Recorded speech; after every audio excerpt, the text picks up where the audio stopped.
Assalamualaikum warahmatullahi wabarakatuh. Alhamdulillahirabbil alamin wa bihi nasta'inu ala umuri dunya waddin wassalatu wassalamu ala sayyidina wa habibina wa syafi'ina wa maulana Muhammadin sallallahu alaihi wasallam wa ala alihi wa sahbihi ajma'in, amma ba'du. Kang kula hormati lan kang kula mulyakaken, yang kami hormati kepada setiap segenap bapak-bapak masyarakat lingkungan Masjid Jami At-Taqwa, yang kami hormati dan kami muliakan kepada Ketua DKM Bapak Haji Mansur beserta jajaran. Semoga kita semua yang berada di sini mendapat perlindungan dari Allah Subhanahu wa taala, dan kepada yang kami hormati pula kepada Bapak Moderator, juga instansi pemerintah, Pak RT, Pak RW, yang semua yang hadir, yang tidak bisa sebutkan saya satu persatunya. Semoga kita semua tetap diberikan kesehatan oleh Allah Subhanahu wa taala, sehat jasmani, sehat rohani, sehat waras badan, keluarganya diberkahi, dan semuanya rezekinya dilancarkan oleh Allah Subhanahu wa taala. Amin ya rabbal alamin. Bismillahirrahmanirrahim.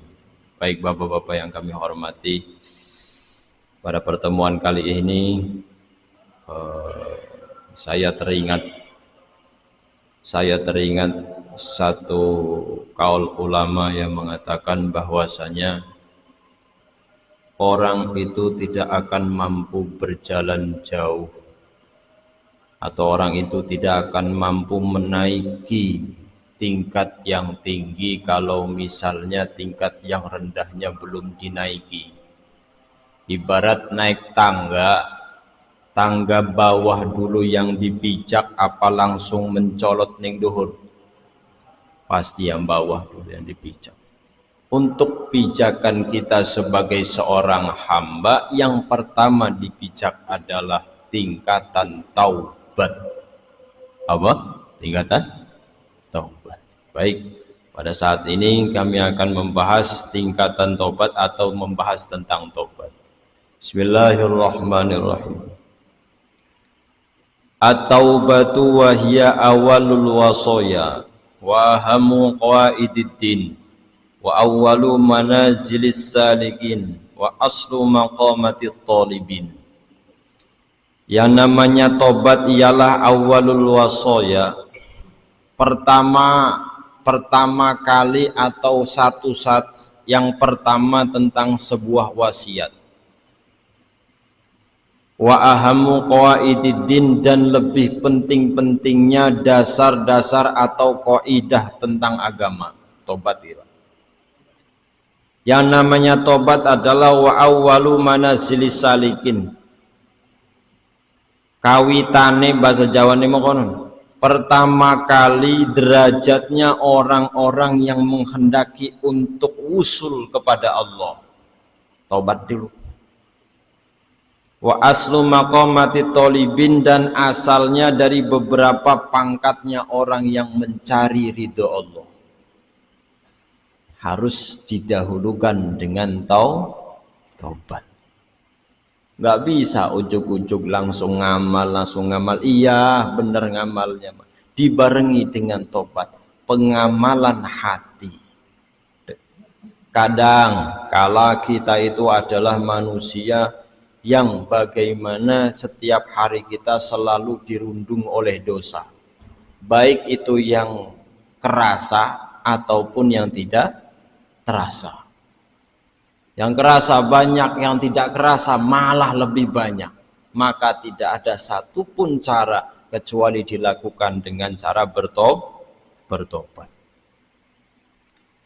Fatobatu lughatan arruju. Tobat menurut bahasa ialah kembali. Yuqalu taba idza raja wa syar'an arruju amma kana. Yaitu menurut syariat yang namanya tobat adalah kembali terhadap sesuatu maqduman fi syar'i ila ma huwa mahmudun fi. Madmuman yaitu sesuatu kembalinya sesuatu dari sesuatu yang tadinya dihina-hina. yang tadinya dianggap remeh di dalam syariat kemudian menuju sesuatu yang dianggap terpuji menurut syariat. Itu menurut tobat, menurut lugot atau menurut istilah, menurut syarak. Jadi siapa yang kalau tahu Pak? Kalau bisa saya sebutkan, Rasulullah itu setiap hari tobat 100 kali. Kita sekali tobat berapa? Rasulullah itu sehari tobat 100 kali. Qauluhu alaihi salatu wassalam, tubu ilallah, kata Rasulullah, tobatlah kalian ilallah kepada Allah. Fa inni atubu ilaihi kulla yaumin mi'ata marrah, maka sesungguhnya aku bertobat kepada Allah kulla yaumin, setiap hari, mi'ata marrah, 100 kali. Karena apa? Karena bahasanya gini Pak, sesuatu amal sunnah yang dilakukan oleh kita sekarang, sesuatu yang sunnah, baik itu sholat, qobliyah, ba'diyah, tahajud, duha, dan yang lainnya, puasa Senin, Kamis, segala yang lainnya, itu wajib untuk Nabi. Sesuatu yang kita lakukan sekarang kesunahan itu harus dilakukan, wajib dilakukan oleh seorang Nabi. Maka pantas Rasulullah kalau sholat sunnah nggak pernah di masjid, di rumah. Satu, kalau di masjid Rasulullah sholat sunnah, kasihan umat-umatnya, nanti disangkanya wajib maning. Akhirnya Rasulullah sholat di rumah. Tapi ada satu hadis lagi Pak, yang mengatakan bahwasanya jadikanlah rumahmu sebagian dari masjid. Jadikanlah rumahmu sebagian dari masjid. Maksudnya premen ini. Apa umay disodakohaken tak anjingaken di masjid kono? Apa umay didol tak separo? Rasulullah nyuruh untuk menjadikan rumah kita itu sebagian dari masjid. Maksudnya apa? Maksudnya ketika sholat fardu kita di masjid, ketika sholat sunnah nanti kita di rumah. Supaya apa? Supaya orang-orang rumahnya, orang-orang rumah keluarga kita ikut ketularan barokahnya sholat tadi. Woi, mantap bro. Masya Allah. Maka Rasulullah salah satu alasannya untuk tidak sholat di masjid kala itu agar rumahnya menjadi barokah, keluarganya menjadi barokah. Sehingga Rasulullah bersabda sedemikian.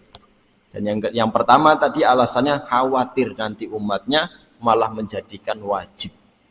Nah, seperti itu. Nah ini tobat, ada tuntunannya, sholat tobat 2 rakaat atau baca istighfar, astagfirullahaladzim, segala macam. Ada tuntunannya, mau dilakukan dengan cara sholat, boleh, sholat 2 rakaat. Nah, usolli sunnata taubati rakaataini lil sunnatan lillahi ta'ala, atau usolli sunnata taubati rakaataini lillahi ta'ala. Bacaannya pertama, rakaat pertama. Oke, catat ke. Serongokan ya. 1, bacaannya setelah Fatihah baca surat Qul ya Al-Kafirun. Setelah setelah baca surat Al-Kafirun ditambahi istighfar sebanyak 15 kali. Astagfirullahaladzim, astagfirullahaladzim, astagfirullah, sebanyak 15 kali. Dilakukan tengah malam, Pak. Ustaz, kalau siang-siang gimana? Wes sekaturan las monggo ora apa-apa. Oke. Setelah 15 kali istighfar, kemudian ruku. Baca subhana rabbil azim wa bihamdi 3 kali. Setelah itu dibarengi dengan baca istighfar 10 kali.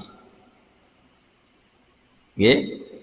Kemudian i'tidal, sami Allahu liman hamidah rabbana walakal hamdu samawati wal ardi min syai'in ba'du. Baca lagi istighfarnya 10 kali. Terus sampai sujud gak konon 10 kali. Baru bangun lagi rakaat kedua setelah Fatihah baca surat Kulhu. Setelah Kulhu baca lagi istighfar 15 kali. Baru ruku lagi baca istighfar 10 kali, sujud 10 kali, i'tidal 10 kali. Selesai tahiyat sebelum salam baca istighfar 10 kali. baru assalamualaikum warahmatullah. Oh, enggak hafal doa bahasa Arabnya Pak Ustaz, bahasa Jawa gak kawang Gusti Allah mah weruh ya Allah ampura ya Allah. Kira-kira gini pikiran kita Pak, dari mulai pagi petang mengkenen sampai tengah malam, berapa banyak dosa yang sudah kita lakukan, tebus malam-malam tuh. Maka kalau malam itu adalah dari mulai jam 12 lewat, itu mulai itu dunianya para wali-wali Allah, dunianya para kekasih-kekasih Allah. Di sini mereka hidup semua. Tahajud kabeh wong para wali. Enggak ono sing ora tahajud. Nah niki. Nggih. Masya Allah. Lah niku Pak. Jadi tobat ini begitu caranya, tadi sholatnya ada tata cara sholat tuntunannya, dan kalau misalnya dikupas secara dalam, tobat itu ada 3. Nah, tobat itu ada 3. 1, namanya taubat, yang sering kita bahas itu loh, taubat itu baru tingkatan pertama, bagian pertama. Yang kedua, inabah agak naik. Yang ketiga adalah aubah. Pertama taubat, yang kedua inabah, yang ketiga aubah. Apa Pak Ustadz bedanya? Kalau tobat, faman taba khaufal uqubah fahuwa sahibu taubat. Barang siapa yang takut akan siksaan Allah, itulah dinamakan tobat. Ya Allah, saya minta ampun kepadamu ya Allah, saya telah berbuat dosa, saya takut akan siksaanmu ya Allah. Berarti orang ini takut terhadap siksaan Allah. Inilah yang dinamakan dengan taubat. Paham betul? Ya, 1. Naik lagi tingkatan selanjutnya, ketika sudah mayang istiqomah melakukan tobat ini, baru akan naik ke tingkat selanjutnya, dinamakan dengan tingkatan inabah, yaitu orang yang bertobat kepada Allah roja al-masubah, karena mengharap sesuatu yang sesuatu pahala. Ya Allah, saya tobat kepadamu dari dosa-dosa saya, semoga diganti dosa-dosa saya dengan sebuah pahala yang besar ya Allah. Biarkanlah dosa-dosa saya itu urusanmu ya Allah, tolong amal saya yang sedikit ini Engkau lihat ya Allah, Engkau lihat ya Allah, dosa saya numpuk sabrek-abrek ya Allah, segunung Uhud, segunung santri, segunung, wah masa, tolong amal saya yang sedikit ini muliakan ya Allah. Nah ini naik lagi tingkatannya inabah tadi. Yang ketiga, yang paling atas, namanya adalah aubah. Siapa yang aubah? Wa man taba hifdun au qiyaman bil ubudiyah la rahbatun fi sawabi wala rahbatun minal iqabi. Orang yang bertobat kepada Allah karena menjaga kebiasaannya dalam beribadah. La rahbatun, tidak suka terhadap pahala dan tidak takut akan siksaan. Contoh Pak, contohnya gampang. Bapak sudah istiqomah sholat subuh di masjid, sudah istiqomah. Ternyata di satu waktu Bapak bablas turune, akhirnya tangi jam 11 awan. Udah bablas maning, bangun jam 11 atau hampir dohor lah ya, kebablas pokok. Nah ini, lah ada nggak rasa keduhung nih hati, rasa menyesal di hati?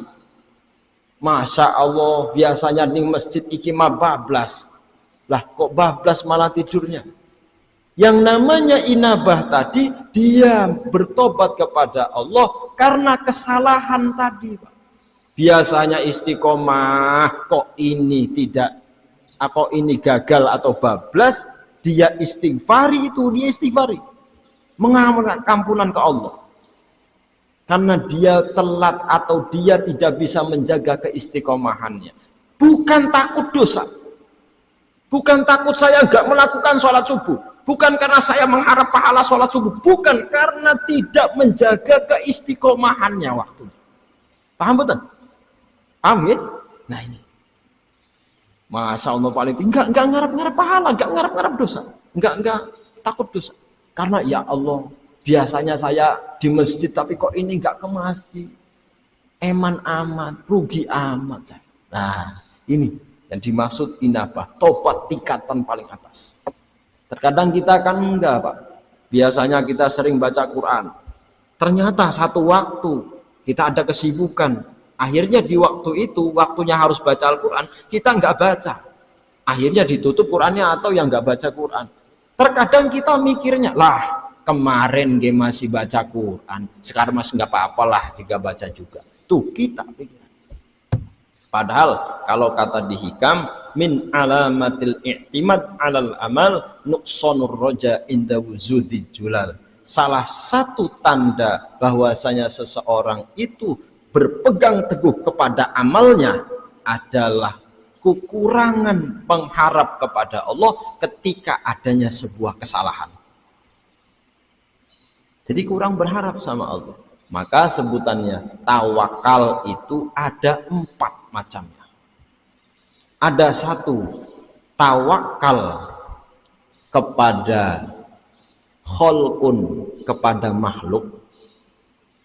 Pasrah, tawakal itu pasrah kepada makhluk. Yang kedua, pasrah kepada harta. Yang ketiga, pasrah kepada badan atau tubuh. Yang keempat, pasrah kepada Allah. Badan itu jasad maksudnya. 1, orang yang tawakal kepada makhluk, maka orang yang berpasrah diri terhadap makhluk, dia akan mengatakan, saya akan hidup tenang apabila orang tua saya masih ada. Saya tidak akan takut menjalani hidup ini kalau misalnya bapak itu masih ada. Kalau misalnya dua dekingan les ngono intine, punya dekingan. Saya tenang lah, nggak mikirin, nggak takut sama siapa-siapa selagi masih ada itu. Wah, namanya tawakal terhadap makhluk. 1. Yang kedua, tawakal terhadap harta. Orang yang berpasrah diri kepada harta, maka dia akan mengatakan, selama harta saya masih banyak, saya tidak akan takut apapun. Ini orang yang berpasrah diri terhadap harta. Masya Allah. Bukan tawakal ke Allah itu, bukan. Bukan tawakal kepada, itu tawakal sama harta namanya. Yang ketiga, tawakal kepada jasad atau badan kita. Selama badanku masih sehat, maka mereka akan mengatakan, selama badanku masih sehat, tidak ada yang aku takuti sedikit pun. Nah, ini namanya berpasrah kepada jasad atau badan. Enggak boleh ini. Yang terakhir, tawakal kepada Allah. Orang yang mampu bertawakal kepada Allah, mereka akan bilang, selama saya berpegang teguh pada Allah, pasrah sama Allah, terserah Allah. Allah mau menjadikan saya kaya, Allah mau menjadikan saya miskin, itu terserah Allah. Yang penting urip beres. Gitu betul? Nah, oleh rezeki, dapat rezeki, enggak dapat rezeki, sing penting berangkat subuh, balik bengi ya beres. Nah, maka disinilah intinya. Karena kita itu sudah kalau ngomong-ngomong masalah bab rezeki, kita sudah sudah dijamin seluruhnya oleh Allah. Ma min dabatin wa ma min dabatin fil ardi illa 'ala Allahi rizquha wa ya'lam mustaqarraha wa mustaudaha. Tidak ada hewan gegeremetan bahasa Jawa ini. Tidak ada hewan melata pun di muka bumi ini, hewan yang bergerak di muka bumi ini, terkecuali wajib bagi Allah untuk memberikan rezekinya. Kita ini Pak termasuk dalam kategori jenis hewan Pak. Kalau kata ahli mantik,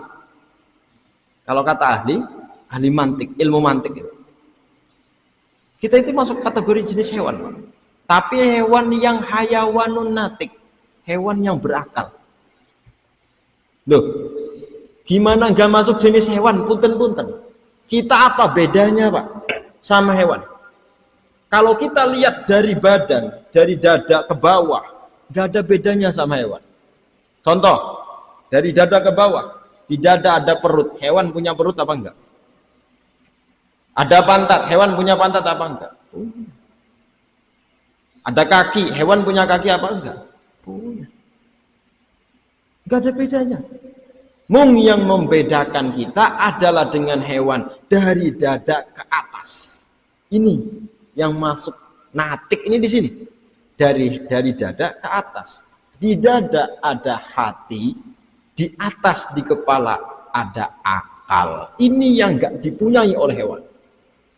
Maka manusia masih masuk dalam kategori jenis hewan, tapi hewan yang dapat ya atau hewan yang berakal. Hewan nggak ada yang berakal ya kecuali manusia. Ini hayawanun natik kalau cara bahasa ilmu mantik itu. Masya Allah. Nah niki, maka ada satu hadis mengatakan makhluk yang pertama kali diciptakan setelah Nur Muhammad adalah akal. Adalah akal. Ya akal. Akbil. Kata Allah. Akbil. Ngadep. Sini kamu. Ngadep akal. Ya akal. Adbir. Adbir itu membelakangi. Mungkur itu. Akhirnya membelakangi akal. Nurut Pak. Kemudian setelah Allah menciptakan akal, akhirnya Allah menciptakan nafsu. Ini yang nggak dipunyai oleh malaikat Pak. Nggak dipunyai oleh malaikat. Malaikat itu nggak punya nafsu. Kita itu punya nafsu. Maka nafsu yang ada di diri kita itu nggak bisa dihilangkan. Mau tirakat, mau riyadoh, mau puasa di atas gunung, mau puasa dimanapun, sebagaimana nggak makan buat ngilangin nafsu, nggak akan bisa. Sampai setengah mati jadi Imam Ghazali nggak bakal bisa. Bisanya digimanakan nafsunya? Diikat. Jangan kita yang diikat oleh nafsu, tapi nafsu yang diikat oleh kita. Oh, Masya Allah, emang benar. Kadang kita itu kan setiap ngelihat perempuan kayaknya pengen dinikah terus itu. Nah ini kan nafsu sama aja. Nah ini gimana caranya? Terus hati lagi. Riyadhah. Kalau bahasa Pak Haji Mansur itu riyadhah. Bismillahirrahmanirrahim. Wa'lam annahu ja'a fi taubati ayatun katsirah. Banyak sekali yang menerangkan tentang taubat di dalam Al-Qur'an. Wa hadisun syahirah. Dan beberapa hadis yang masyhur. Minal ayati qauluhu ta'ala wa tubu ilallahi jami'an ayyuhal mu'minun la'allakum tuflihun. Kita lihat ayatnya, Pak. Wa tubu ilallah, tobatlah kalian ilallah kepada Allah jami'an seluruhnya. Ayyuhal mu'minun, wahai orang-orang mukmin, la'allakum tuflihun. Semoga kalian semua tuflihun, akan dapat berbahagia, akan dapat bahagia semuanya. Punten-punten, Pak. Ini tahadusan binikmah. Saya itu mulai tahun 2019 sampai 2022 itu mewakili Cilegon di Provinsi Banten sebagai peserta tafsir MTQ tingkat provinsi selama dari mulai tahun 2019 sampai 2022 kemarin. Maka disebutnya juga sama orang-orang itu mufassir, orang-orang yang ahli tafsir gitu. Masya Allah. Makanya kalau nermu ayat Al-Quran itu senang sekali untuk membahasnya. Nah, kata di sini wa tubu ilallah, tobatlah kalian kepada Allah. Akhir ayatnya, la'allakum tuflihun. Agar apa? Agar kita semua bahagia kelak. Agar bahagia. Enggak agar sengsara, agar bahagia. Contoh, kayak puasa Ramadan. Ya ayyuhalladzina amanu kutiba alaikumus siyamu kama kutiba alal ladzina min qablikum la'allakum tattaqun. Supaya kalian takwa semua. Disuruh puasa. Enggak ada nyuruh puasa kok supaya sakit, itu enggak ada ceritanya. Orang puasa terus sakit, jatuh sakit, enggak ada ceritanya. Puasa itu enggak menjadikan sakit, puasa itu menjadikan orang sehat. Nah ini. La'allakum tuflihun. Dan dari hadisnya Rasulullah sallallahu alaihi wasallam bersabda, "Futiha babut taubati la yughlaqu hatta tatlu'a asy-syamsu min maghribiha." Dibuka pintu tobat tersebut la yughlaqu dan tidak akan pernah ditutup hatta tatlu'a sampai matahari muncul min maghribiha, dari arah barat, Pak. Di arah barat ya. Ini ya, arah barat. Selama matahari belum terbit dari arah barat, pintu tobat masih dibuka. Gagi jadi. Karena apa? Orang yang ada di dalam kubur sekarang itu satu mintanya. Permintaannya hanya satu. Saya yakin, Pak. Kalau Bapak dengar Bapak dengar semua orang-orang yang ngejerit di dalam kubur itu cuma mintanya satu, Pak. Pengen hidup lagi, pengen sholat. Karena apa? Ibadah di akhirat tidak ada artinya. Ada satu ulama yang meninggal, kemudian sahabatnya mimpi bertemu sama ulama tadi. Di dalam mimpi, si seorang yang bermimpi ini ngomong, "Assalamualaikum." Kata orang yang sudah meninggal, ulama yang sudah meninggal ini, diam aja, enggak jawab. "Assalamualaikum." Menang pakai orang jawab. Loh, kenapa kamu? Padahal ulama loh. Kenapa kamu kok enggak jawab salam saya? Apa katanya ngomong? Di akhirat sudah enggak bermanfaat. Amal itu udah enggak bermanfaat di akhirat. Kalau mau beramal ya orang-orang yang masih di dunia sana. Masya Allah. Jadi nanti di akhirat kita udah enggak sholat, udah enggak ibadah, udah enggak mudah. Paham gak? Tapi kalau di dalam kubur kita itu nanti akan melakukan kebiasaan kita. Sing biasane apa ini kan maca Quran. Ning jero kubur iku maca Quran. Bagaimana kebiasaan hidupnya, kebiasaan kita? Tukang sholat salat. Sampai-sampai ada satu kisah Syekh Nawawi Tanara Banten ketika makamnya ingin dipindahkan karena waktu itu tergusur jalan, ingin menjadi gusuran jalan, akhirnya ingin dipindahkan makamnya.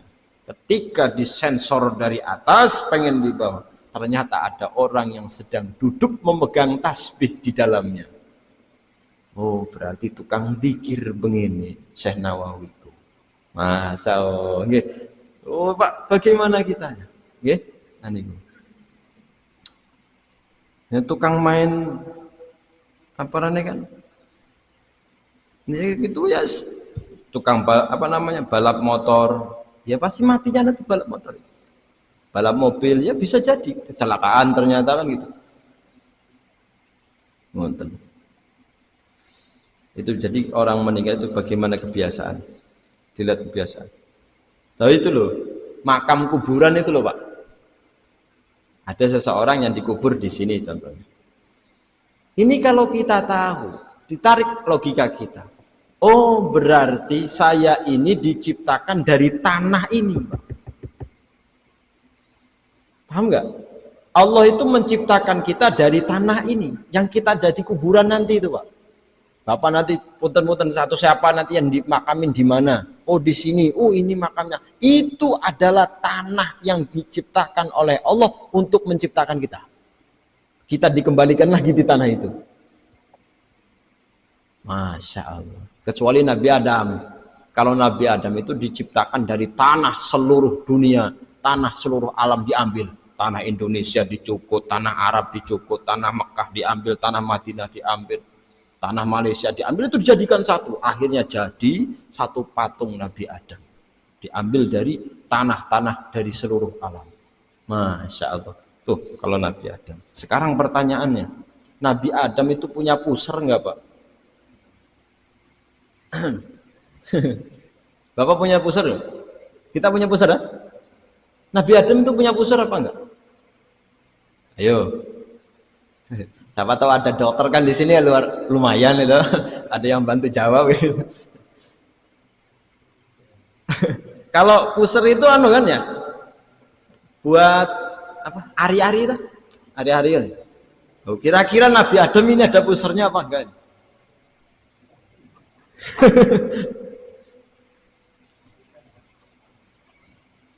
Ada Pak. Ada itu. Nabi Adam itu ada pusar. Maka kita ini kan anak cucunya Nabi Adam ya. Masa kita ada pusarnya Nabi Adam? Enggak ada. Tapi itu jawaban yang enggak logis. Jawaban logisnya gini. Nabi Adam itu punya pusar. Walaupun Nabi Adam itu enggak punya ibu. Kok bisa Pak Ustaz? Iya, karena gini. Ketika Allah menciptakan patung Nabi Adam, dari tanah itu, dari tanah liat itu. Watin itu bahasa dari tin itu. Setelah jadi patungnya, belum ditiup, ruhnya belum ditiup. Akhirnya Allah memerintahkan ke malaikat, hei malaikat, ini ada di kitab tafsir Pak, ceritanya ada di kitab tafsir, tafsir Ruh wa Raihan namanya. Hei malaikat, ya malaikati, coba kamu cek patungnya Adam, sudah kering apa belum? Cek sama malaikat, dideleng-deleng sing duhur mingsar, dilihat dari atas ke bawah, udah kering apa belum, udah kering apa belum. Bingung malaikat, akhirnya diduil. Kelebay sing diduil ku pas weteng dusku mencongok ambles akhirnya lah, jadilah kita sekarang wudel Pak. Itu udah ada di kitab itu, makanya saya kalau nggak ada datanya, nggak ada referensi, nggak berani cerita, saya nggak berani ngarang-ngarang, ini ditafsir sendiri. Malah punten-punten saya pernah menyanggah satu orang. Nah, waktu itu satu dosen, ada satu dosen yang saya sanggah, yang mengatakan bahwasanya Robiatul Adawiyah itu membujang sampai meninggal. Tahu membujang? Membujang itu kan nggak punya suami. Gimana? Nah, saya sanggah itu. Robiatul Adawiyah itu sudah punya suami, tapi suaminya meninggal, terus nggak nikah lagi. Jadi apa ya? Janda lah ya. Janda sampai meninggal. Itu saya buka referensinya. Saya sodorkan kepada beliau. Beliau memiliki referensi dari Libanon. Saya nggak takut, saya ada kitabnya. Gitu. Silakan dikaji lagi Pak. Akhirnya ya pasrah. Beliau pasrah, ya udah. Benar kamu? Oh iya. Alhamdulillah, makasih Pak. Gitu. Nah ini, jadi hal tadi yang seperti tadi nggak masuk akal, tapi ada di kitabnya. Makanya saya ceritakan. Nggak mengarang-arang, masa iya Pak Ustaz. Bismillahirrahmanirrahim. Man taba wa qaulus alaihi salam, Rasulullah sallallahu alaihi wasallam juga berkata, man taba qabla ayyughargir qabalahullahu. Barang siapa yang bertobat qabla ayyughargir, sebelum ingentah ngorok sapa siman, qabalahullahu mangken rimahu ingman sapa Allah Gusti Allah. Siapa yang bertobat sebelum dia ngorok, maka Allah menerima tobatnya. Paham ngorok Pak? Nyawanya udah sampai sini Pak, yughargir namanya. Sekaratkah? Sekarang orang sekarat itu kan nyawanya udah sampai sini, yughargir namanya, udah ada di leher nyawanya. Itu kalau orang udah ada nyawanya udah di sini, udah ngorok, udah sekarat, tobat nggak diterima tobatnya. Paham gak? Nah itu. Jadi mumpung belum ngorok, masih sehat-sehat, masih kuat, tobat. Sampai saya punya kiai, setiap hari itu enggak lepas dari yang namanya sholat tobat, sholat tahajud, sholat hajat, sholat tasbih. Setiap malam. Sampai besoknya meninggal, malamnya masih sholat Pak. Itu sudah nggak bisa apa-apa, sudah di tempat tidur. Sudah di tempat tidur udah nggak bisa apa, tapi malamnya masih nangis, masih sholat. Besoknya asarnya meninggal. Masya Allah. Ya, orang Cilegon. Allahumma arham jaizai. Sampai sebegitunya taatnya beliau.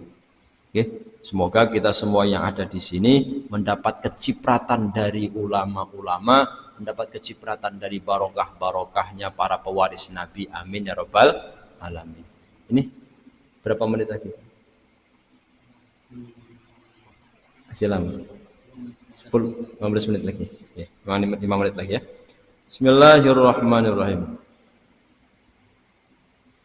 At-taibu minaz zambi kaman la zambalah wal mustaghfiru minaz zambi wa huwa muqimun alaih kal mustahzi bi rabbih. Maka sekarang ada dua orang Pak. Yang satu orangnya taat sekali orangnya, nggak pernah maksiat, tapi nggak pernah tobat. Ada satu orang yang mana maksiat terus, Tapi entas maksiat tobat maning. Entas tobat maksiat maning. Kok tobat maning? Tobat sambel aja arane kah? Habis ngelakuin dosa tobat. Nanti ngelakuin dosa lagi. Tobat lah, dosa lagi, tobat lagi. Kira-kira bagus yang mana? Yang pertama apa yang kedua? Ayo. Lumayan kan saya bisa minum dulu Pak. Apa? Satu apa kedua? Yang kedua Pak.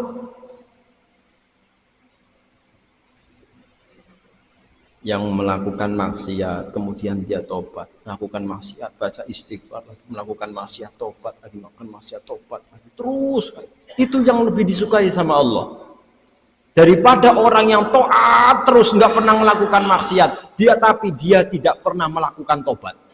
Ini berarti wong ki gumede orang pertama ini merasa dirinya taat sampai tidak pernah melakukan tobat. Tapi orang yang sering tobat lagi, ngapain dosa tobat, berarti dia selalu kembali ke Allah, kembali lagi ke Allah, kembali lagi ke Allah. Ingat nih Allah, nggak ada kata gumede, dia mengakui dosa-dosanya. Tapi siapa sangka orang yang taat pun punya resiko besar di dalam dosa. Punten, orang yang rajin ngaji nih kene nggih, atau orang rajin ke masjid. Ketika ketemu sama orang di rumah atau orang luar yang belum bisa ke masjid, itu kadang hati kita gumede Pak, sombong, nggak ke masjid, saya aja ke masjid, padahal baru pulang pengajian, baru pulang dari masjid. Inilah ketaatan itu punya resiko dosa, punya resiko. Dosanya apa? Sombong, gumede nih. Saya juga tadi dari masjid, saya juga tadi nggak kemana. Nah ini yang harus kita jaga sehingga tetap ketaatan apapun harus kita tobati. Contoh sing gampang, maukah setelah selesai sholat kita semua baca istighfar bareng-bareng? Kok baca istighfar padahal kita habis melakukan kebaikan sholat? Kudune gak harus istighfaran maning, tapi kok baca istighfar? Karena apa? Karena mentobati, mengistighfari kelalaian kita di dalam sholat.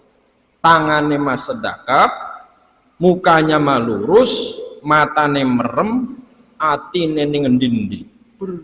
Mabur maning, mabur. Aduh, lawang durung tak kunci. Motor masih ning latar. Iya, lari terus kemana? Nah, ini yang diistighfari setelah sholat. Kita lepas dari Allah. Malah kalau madhabnya Imam Ghazali mengatakan kalau di dalam sholat lepas hatinya dari Allah batal sholatnya. Kuat orang ki? Melu madhab Imam Ghazali ki? Ayo ulangi. Siapa yang di dalam sholat hatinya lepas dari Allah, lagi tahiyat, lagi berdiri atau lagi ruku, lepas hatinya dari Allah, batal sholatnya. Ulangi lagi. Madhab Imam Ghazali.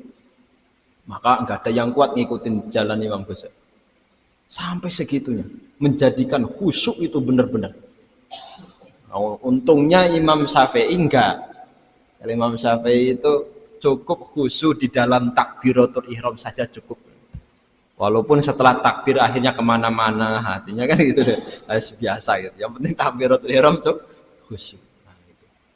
Masya Allah. Itu sedikit tentang fikihnya Pak. Okay.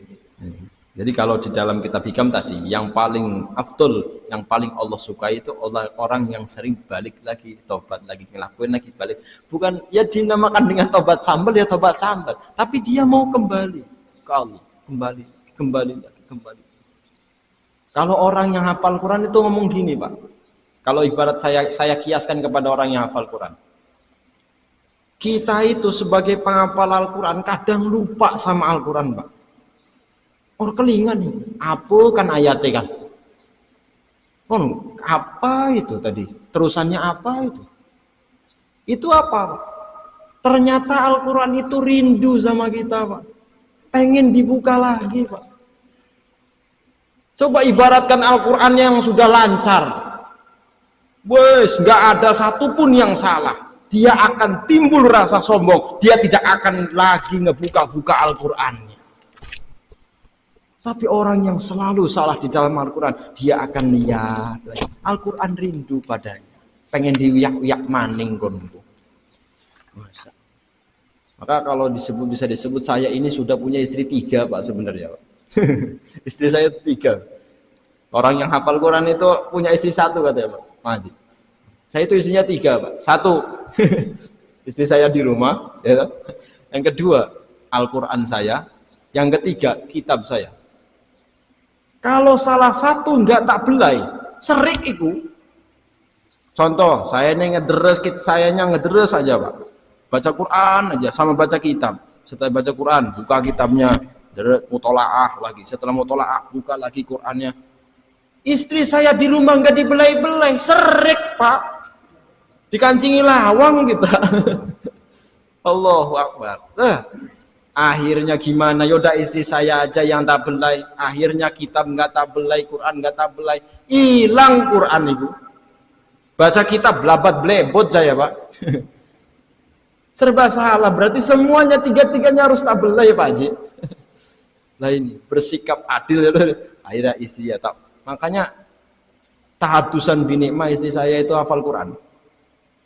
Tapi ketika ada punten nggih, punten. Ini dirasakan sama bapak-bapak enggak yang enggak tahu. Ketika ada namanya sebuah rumah tangga itu pasti ada satu apa ya? Satu bumbu-bumbu lah. Cara bahasanya cekcok. Ketika saya ngempet marah, itu kembalinya ke saya sendiri, Pak. Kalau istri ngempet marah ke saya, itu kembalinya ke istri. Mendal, cara mendal. Entah istri marah sama saya biasa aja. Tapi akhirnya istri saya pusing, nggak jadi obatin apa-apa, nggak mempan itu. Setelah minta pijit sama saya, tolong pijitin. Akhirnya hati saya les bekerunyan. Waras iku. Wih, melarati amat mungkin. Kebalikannya saya juga gitu, Pak. Kadang-kadang lagi bawa motor gitu, hati mak kesel. Ya tiba-tiba motor ini kono. Masuk kemana? Masuk ke got gitu motornya tiba-tiba. Allahu Akbar. Ya, makanya kadang saya jaga aja sama istriku, menang santai-santai. Tapi tetap di dalam rumah tangga itu pasti ada percekcokan. Karena itu adalah sunnatullah, nggak bisa dihiraukan, nggak bisa ditolak itu. Yo di sini pernah ada di sini salah satu bapak-bapak yang nggak pernah tarung sama rabine, ngaku semua wis sana tarung. Karena itu sunatullah, tradisinya Allah. Ya, itu bumbu di dalam rumah tangga itu biasa. Jadi kalau tobat itu, saya lupa tadi menyampaikan bahwasanya di dalam tobat itu ada syaratnya. Pertama, syarat di dalam tobat adalah nadam atau nidam. Yaitu kalau bahasa Jawanya getun, keduhung, menyesal. Menyesal dan memiliki azam untuk tidak melakukan lagi. Tapi kok masih melakukan setelah tobat? Ya enggak apa-apa katanya. Yang penting masih menyesal lagi. Menyesal terus. Itu syarat tobat pertama. Harus nadam atau menyesal. Kalau enggak menyesal, enggak diterima tobatnya. Kalau tidak menyesal. Kadang gini, ada satu dosa yang nggak bisa diampuni, yaitu setelah melakukan dosa dia cerita-cerita ke orang-orang. Ini dosa yang nggak bisa diampuni. Wah, saya kemarin habis malam tahun baru sama cewek saya, jalan-jalan ke sini. Habis melakukan dosa dia cerita ke orang-orang dengan senangnya. Ini dosa yang nggak bisa diampuni. Kalau apalagi suruh tobat tuh. Orang ngelakuinnya aja senang. Kalau tobat satu memiliki rasa menyesal untuk tidak lagi melakukan hal yang tadi. Ar-rujuk namanya. Kembali. Itu ada syarat-syaratnya. Yang selanjutnya ada dosa kecil, dosa besar. Nah, dosa besar ada yang tidak bisa dihapus dengan tobat. Contoh, Dosa besar yang pertama itu syirik, menyekutukan Allah. Itu tidak bisa diampuni. Orang udah syirik terus dia bertobat, gak bisa. Bagaimana harusnya? Bukan dengan cara itu. Orang yang sudah menyekutukan Allah musyrik itu bukan dengan cara itu. Dengan cara apa? Dia kembali kepada Islam. Syahadat maning, kono. Caranya syahadat lagi. Bukan dengan tobat. Makanya dosanya ini besar sekali. Orang murtad itu sampai-sampai sholat pun masih tetap diwajibkan. Tapi kalau sholat nggak sah, bahaya itu orang murtad. Paham gak? Nah, ini. Jadi cara bertobat sebenarnya dengan menggunakan kata astaghfirullahaladzim atau dengan sholat tobat juga sudah cukup. Namun dibarengi dengan hati dengan syarat tidak ingin mengulangi lagi. Paham gak? Tadi maka saya sebutkan tadi, Pak. Orang yang seperti Rasulullah saja yang sudah maksum, dijaga dari kesalahan, dijaga dari dosa. Beliau masih sempat-sempatnya bertobat sehari 100. Bagaimana kita? Seharusnya sehari 1000. Ya, karena salah satu kata Imam Ghazali, salah satu alasan kita masih hidup ini, Pak, kita masih banyak dosa. Masih banyak dosa. Orang-orang yang sudah meninggal, orang sudah meninggal itu udah nggak bisa ngelakuin dosa lagi. Makanya ada doanya Rasulullah itu yang masyhur. Allahumma ja'alil mauta rohatan lana min kulli syarr. Ya Allah, tolong jadikan kematian itu sebagai istirahat saya dari melakukan keburukan. Jadi kalau ngomong-ngomong dosa pasti, Pak. Orang ngobrol-ngobrol aja kadang tiba-tiba ada aja nggak kerasa omongan yang keluar akhirnya buat hati yang pendengarnya sakit. Nah, jadi untuk melakukan hal tadi, jadi tentang dosa dulu tadi ya, nggak bisa dipungkiri. Tentang masalah tadi, kontribusi kita untuk terus berusaha bertobat kepada Allah. Dibarengi dengan 2 chip, 1 iyyaka na'budu, yang kedua iyyaka nasta'in, meminta pertolongan kepada Allah. Dan juga tak tambahkan syaratnya tadi, syaratnya tobat setelah menyesal, yang kedua husnudon kepada Allah. Ini juga menjawab pertanyaan Bapak. Husnudon kepada Allah, berbaik sangka kepada Allah bahwasanya tobat kita diterima. Dan penghapusan dosa juga bukan hanya dengan baca istighfar saja, tapi dengan berbagai macam cara bisa. Cajarening Quran ya, innal hasanati yudhibnas sayyiat. Sesungguhnya kebaikan bisa menghapuskan keburukan. Contoh, bapak-bapak ketemu karang de siji. Contoh bikin maya, nggak apa-apa ya. Nah, setelah ketemu sama satu perempuan, tiba-tiba bapak nyium perempuan tadi. Ini ada di kisahnya Rasulullah, sahabat. Kemudian satu sahabat ini, saya ceritakan sahabat saja. Sahabat ini datang kepada Rasul. Ya Rasul, saya telah melakukan dosa. Dosa apa kamu? Dosa saya habis ngambung perempuan ya Rasul. Habis nyium perempuan. Perempuan siapa? Ya perempuan bukan muhrim ya Rasul. Bukan saudara saya, bukan apa. Perempuan bukan, tak cium aja mas. Waduh, saya ngerasa dosa. Bagaimana tobatnya ya Rasul? Turun ayat. Tuh Pak. Bukan dengan istighfar saja. Turun ayat. Bagaimana tobatnya ya Rasul? Turun ayat. Aqimis sholata tarafayil laili wa zulafam minal hasanat. Innal hasanati yudhibnas sayyiat. Aqimis sholat. Disuruh sholat 5 waktu berturut-turut secara jamaah. Itu bisa menghapus dosa nih nyium wong wadon mau kan ya. Masya Allah. Jadi bagaimana dosanya? Apa dosa yang saya lakukan dan bagaimana cara tobatnya? Kalau dosa kecil baca istighfar cukup. Paham nggih? Kalau dosa besar untuk tidak mengulang laginya ini diperlukan. Kalau dosa tadi nyium perempuan tadi itu sudah disediakan dari Rasulullah itu langsung ya, seperti itu tadi. Ada lagi dosa yang nggak bisa diampuni kecuali dengan shopping. Keren orang gitu. Oh, nggak percaya kan? Loh, Rasulullah ngomong, Kanjeng Nabi lo sih ngomong. Minad dunubi dunubun la yukaffiruha ilal hammu fi talabil ma'isyah. Saya yakin jarang ada yang tahu ini hadis ini.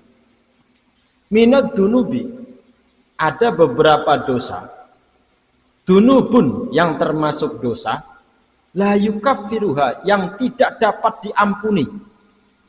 Illal hammu fi talabil ma'isyah, kecuali dengan bersusah payah, berkeringat, bersusah payah dalam mencari kehidupan atau mencari nafkah. Jadi bapak-bapak pergi dari rumah pagi-pagi ke pabrik, pergi bekerja untuk keluarga mencari nafkah. Keringat yang dihasilkan bapak-bapak itu sebagai penglebur dosa yang tidak bisa diampuni dengan istighfar tadi. Paham nggih? Oh. Karena satu, seorang suami wajib membelikan istrinya. Ini di dalam syariatnya.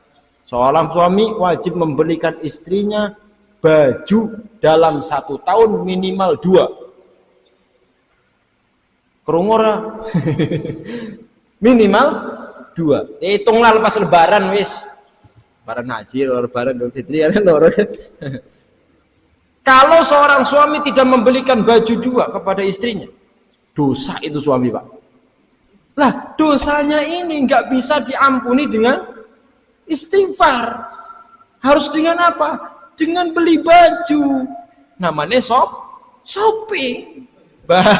Shopping itu sebagai penglebur dosa. Wih, masya Allah. Orang percaya maki sok tagawak akan kita bimene aja. Pun semoga kawan. Nggih, ampun nggih.